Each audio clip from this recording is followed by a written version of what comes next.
In front of me is nothing phone, the Lite, and today I would like to show you how you can add photos to text message.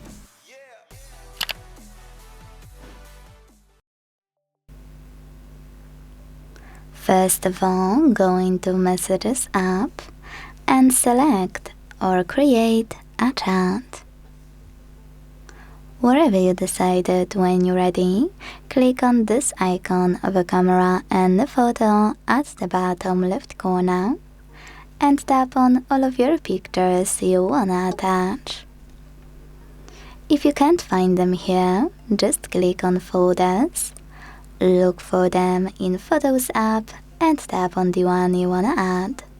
Then do exactly the same with all the other ones you need.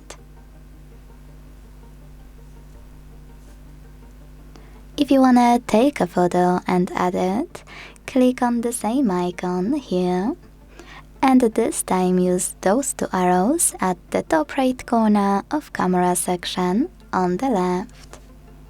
Then take a pic after switching your camera and adjusting all of those options like zoom and flash.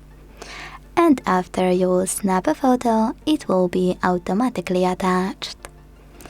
Thanks so much for watching. If you enjoyed this video, leave a like, comment and subscribe.